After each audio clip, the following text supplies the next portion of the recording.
do steady plotting as we talked about in our previous videos and be able to reap a harvest later and just be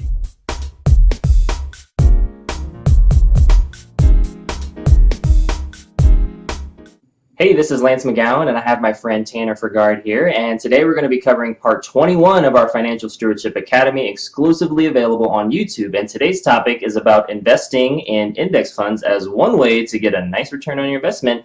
And there's lots of other vehicles as well, but we're going to talk about this really shortly. Before we can talk about all of that, we need to understand compound interest. And so this is part A. And this is part of our Do Well mini-series of Financial Stewardship Academy. For the love of money is a root of all kinds of evils. It is through this craving that some have wandered away from the faith and pierced themselves with many pangs. And so money in and of itself is not evil. It's the love of money and what we do with that intention and mindset is really what God weighs. He weighs the heart. And so when it comes to a goal, one goal is $200 in monthly savings for 35 years from ages 30 to 65. Yes, and let's say we were getting just the 3% that we were talking about before in the Rule of 72 when we were talking about that compounding interest. That would essentially, now let's talk about the dollars, right? So if we're saving that $200 a month from the ages 30 to 65, $148,000 that you would saved getting a 3%. Let's take a look if we were getting a 6% interest. Now it's at 286. And what if it was a 9%? So we're not even double-digit returns right now.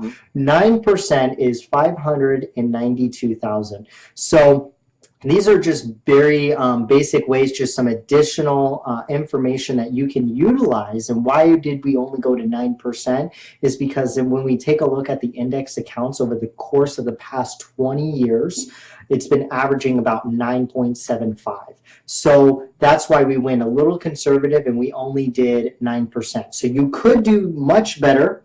As of right now, they're doing very well, but we always want to be on the conservative side of things, especially when we're talking about saving and investing our money. Yep, because there will be ups, there will be downs, but if we can do steady plotting, as we talked about in our previous videos, and be able to reap a harvest later and just be consistent, I think that's going to be the main key. And when it comes to next steps, make sure to comment with your date completed as well as the destination celebration. You know, how are you going to celebrate accomplishing getting a 9% interest rate over the long term or, you know, on average? That'll be awesome. And so there's lots of other vehicles you could do. And that's all we have for today. You can save 30% off of our Financial Stewardship Academy webinar by using the discount code FREEDOM in the description below.